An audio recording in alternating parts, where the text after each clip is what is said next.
Hi, Bernhard. Hi, Carsten.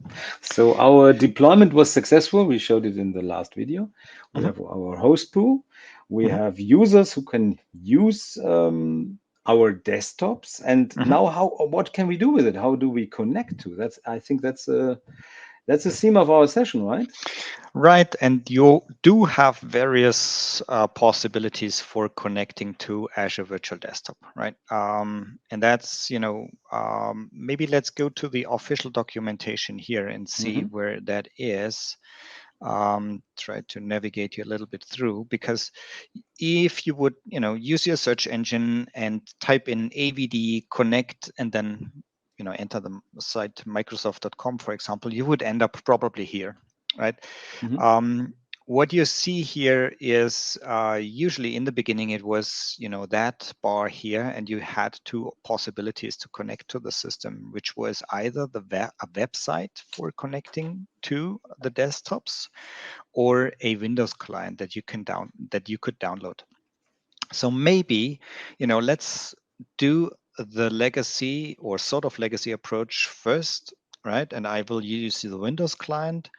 I already downloaded it. I installed it. I even did, the updates to it, and I launched it. And that's how it looks like if it's coming out, vanilla of the system, right? So that's what you get if you download the MSRDC or um, the remote desktop client, right? So I need to subscribe.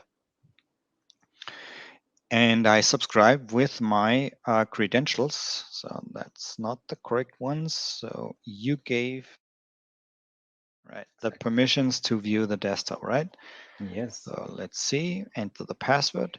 And as you could see here, that's an Azure or an Entra ID login window here, right? So I'm currently authenticating against the Azure subscription or the Entra ID that's associated with it.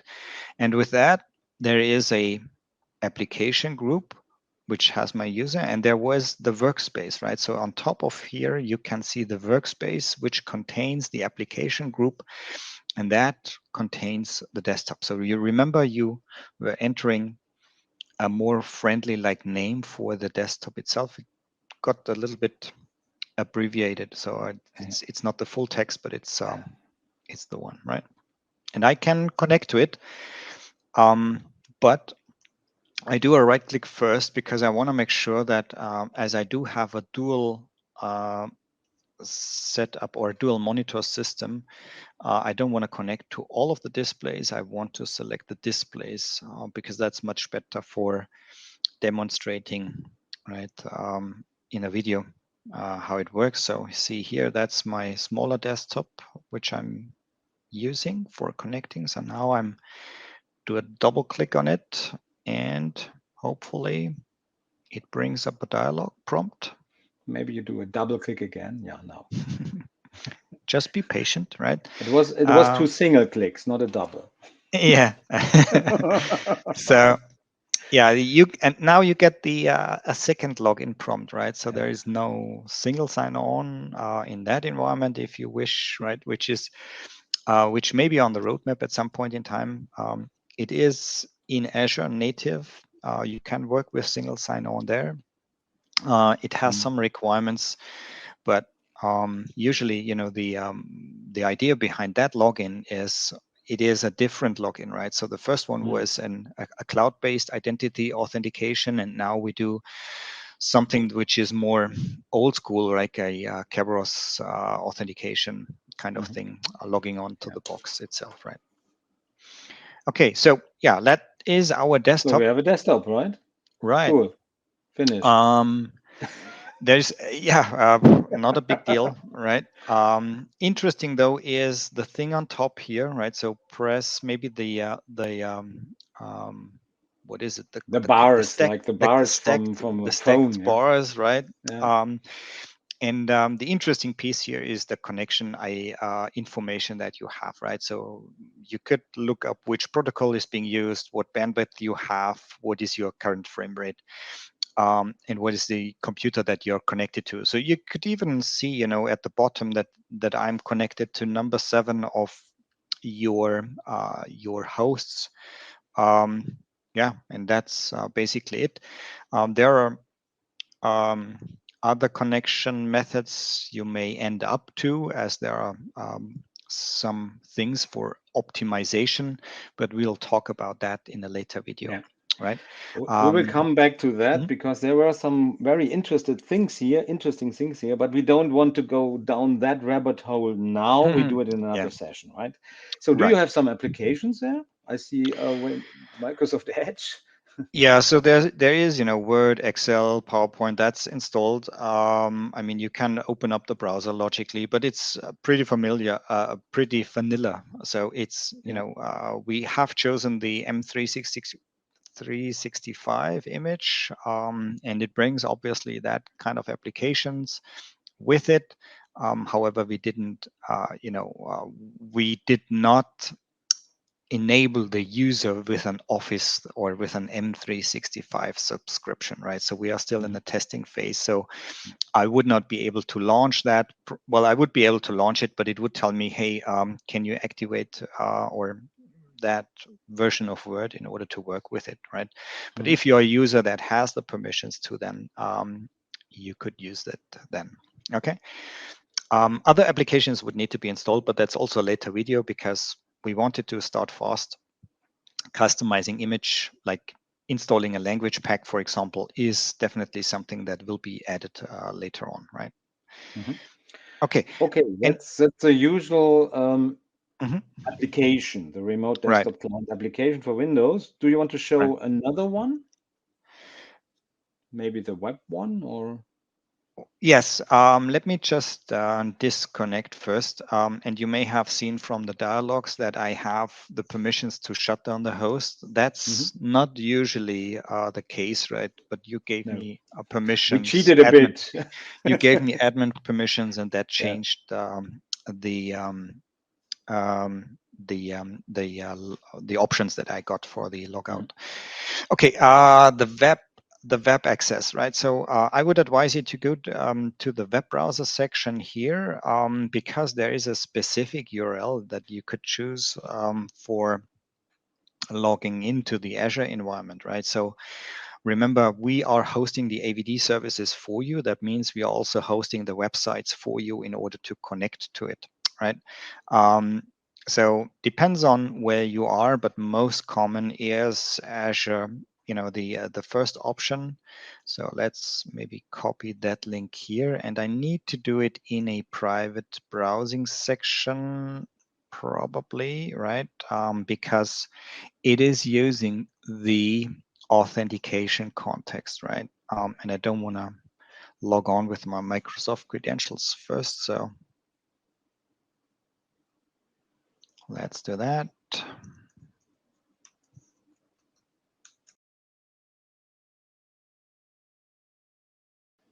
Okay. Okay, back again here. So I found the right password, and logging on to that page, gives me a similar view, right? So I would be able to see that. And maybe, what's interesting is which kind of local resources I want to add.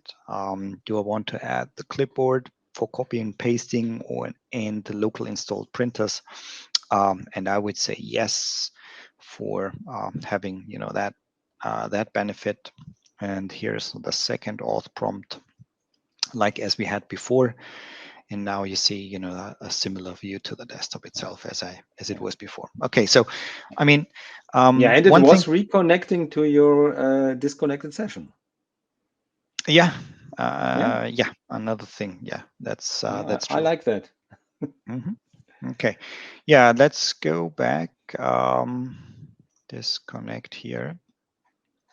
And by the way, people may not like to have disconnected sessions, right? Because they consume resources, especially in a pooled kind of environment that might be costing you resources, right? Where you are not able to host so many users as you want to on that system. So you may end up having policies for disconnecting users after a certain period of time, for example. That's when group policies come into that play.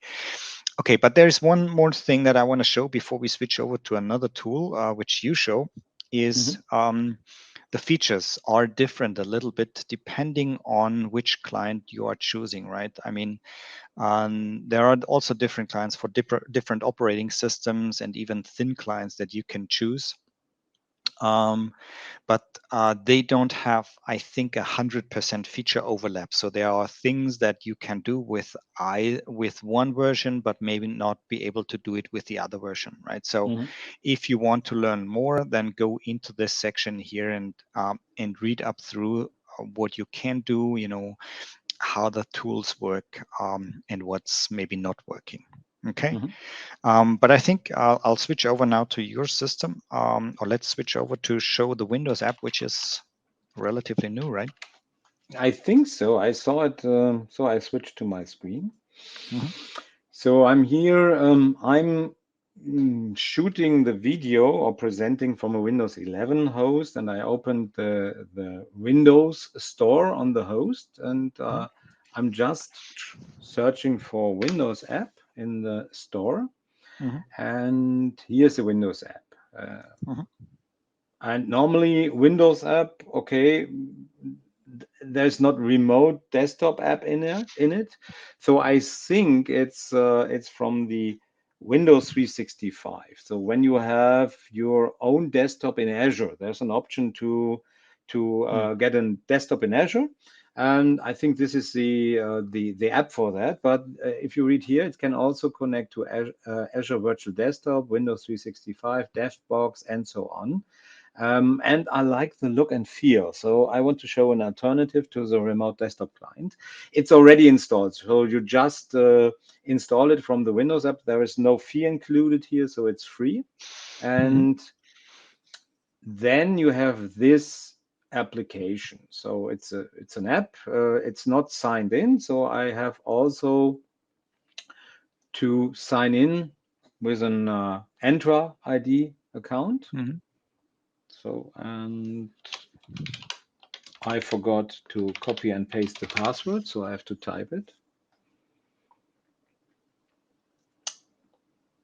So now I'm connected as the user. I can switch to another user and so on.